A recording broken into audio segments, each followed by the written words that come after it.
गाडीचं बोनट उघडायला 2 नॉब असतात. हा जो आहे तो हा इथं आहे. ते उघडा त्याला. आवाज आला का?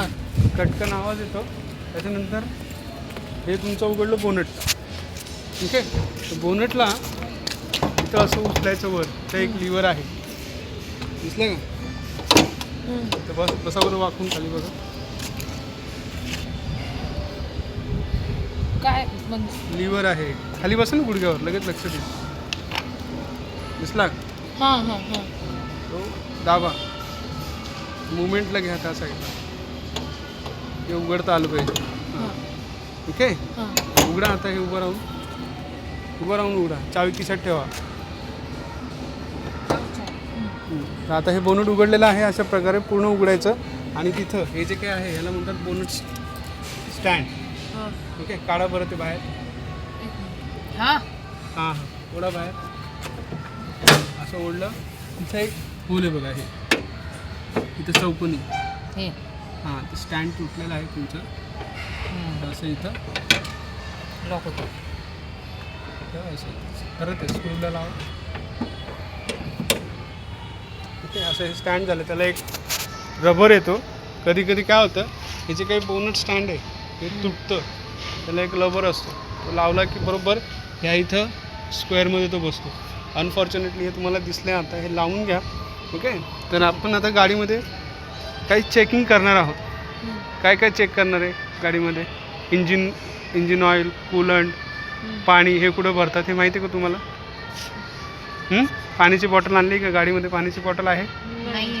ओके. तर काय करायचं, पाणी अशा प्रकारचं सिम्बॉल आहे बघा. इथं पाणी भरायचं पूर्ण. म्हणजे वायपरसाठी. जेव्हा केव्हा तुम्ही बाहेर जाता, ओके, लॉंग ड्राईव्हला जाता, त्यावेळेस ह्या गोष्टी चेक करून जायच्या. म्हणजे पाणी आहे का? पाणी आहे का नाही. म्हणजे वायपरला जर पाणी वापरायचं असेल पावसाळ्यात तर पाणी असणं गरजेचं आहे. पण ते मग कसं कळेल? पूर्ण भरायचं याच्यामध्ये पाणी. अच्छा. प्यायचं पाणी भरायचं. दरवाजा बंद करा. प्यायचं पाणी पूर्ण इथं भरायचं. त्याच्यानंतर हे आहे इंजिन ऑइल.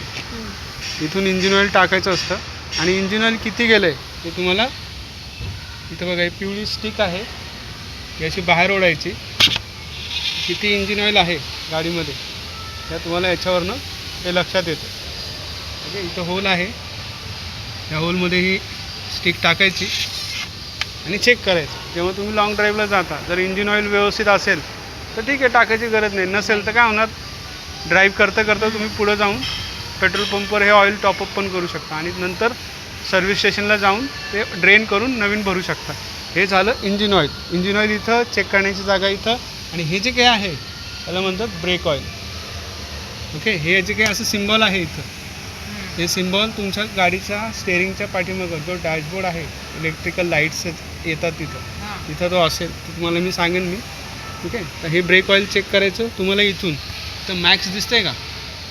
मॅक्स आणि मिनिमम ते खाली इथं आहे. ते या दोघांच्या मध्ये असलं पाहिजे. ह्याचं चेंजिंग ड्युरेशन साधारणपणे 20,000 किलोमीटर किंवा 2 वर्ष.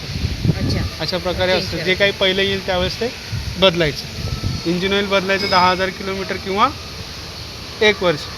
अच्छा. आलं का लक्षात? त्याच्यानंतर आपण येऊ इथं. हे आहे इंजिन कूलंट. गाडी जेव्हा गरम होते तर टेम्परेचर मेंटेन करण्यासाठी हे कूलंट गाडीमध्ये असलं पाहिजे. घाटामध्ये बघितलं असेल गाड्या अशा वर उघड्या, म्हणजे बोनट असं उघडं करून थांबलेलं असतं. तर त्यांचा अर्थ असा होतो की गाडी तुमची ओव्हरहीट झाली. ओव्हरहीट का होते?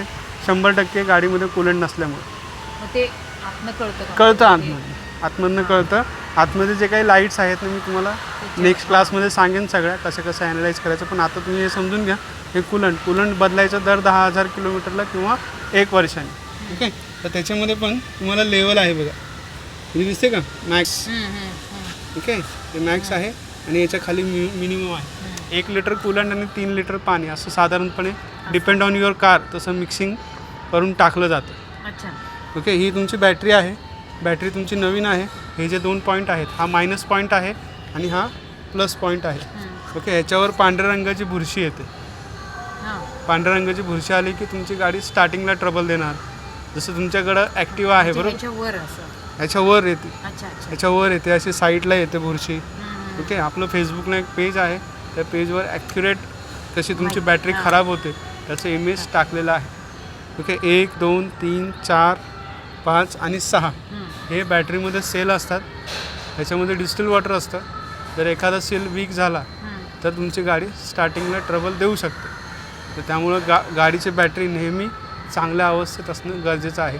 2 वर्ष किंवा हां. 4 वर्ष किंवा 6 वर्ष चेंज करा. अशी बॅटरी तुम्हाला बॅटरीच्या दुकानात विकत मिळते. त्यांची काहीतरी वॉरंटी पण असते. असते. तर त्यामुळं त्यानुसार ते चेक करायचं. तसंच हा जो पोर्शन आहे हा ब्लॅक बॉक्स याच्यामध्ये फ्यूजेस वगैरे असतात. गाडीचं फ्यूज म्हणजे headlamp tail lamp indicator system music system असे वेगवेगळ्या प्रकारचे फ्यूज असतात याच्यामध्ये. हां. जर ते डॅमेज झालं तर ते उडणार. समजा हेडलॅम्पचा फ्यूज डॅमेज झाला तर हेडलॅम्पचा प्रकाश पडणार नाही. जसं आपल्या घरामध्ये MACBचा फ्यूज बॉक्स असतो तसाच हा गाडीचा फ्यूज बॉक्स आहे. तर शक्यतो ह्याची जर काळजी घ्यायची असेल तर गाडी बंद करायच्या आधी तुमच्या गाडीचा AC बंद असणं फार गरजेचं आहे. म्हणजे चालू करताना तो ऑलरेडी बंद राहतो.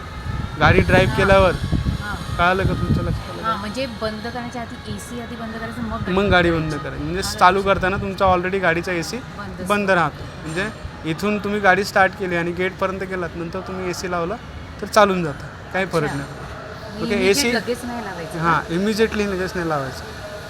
ओके थोडंसं, इंजिन हां. इंजिन रोटेशनमध्ये येतं किंवा गाडी बंद पडू शकते. आता तर तुमची ऑटोमॅटिक गाडी आहे त्यामुळे ती बंद पडणार नाही. हे कन्सेप्ट मे बी तुम्हाला मॅन्युअल गाडीमध्ये वापरलं तर चालतं. अशा प्रकारे हे जे काही वायरिंग वगैरे आहे हे अधूनमधून सगळं चेक करत राहायचं. उंदीर वगैरे घुसू शकतो गाडीमध्ये, काहीतरी कटिंग होऊ शकतं किंवा उन्हामध्ये गाडी असेल तर हे प्लास्टिक आहे हे विरघळू पण शकतं. टेम्परेचर आपल्या इथं जवळपास 40-45च्या आसपास टेम्परेचर येतं बरोबर. उन्हाळ्यामध्ये. तर त्यावेळेस तसं काही गोष्टी घडू शकतात. ओके तर अशा प्रकारे हे सगळं आहे. हे सगळं हे चेक काढून करायचं. टाकू. सांगतो. हां. ठीक आहे.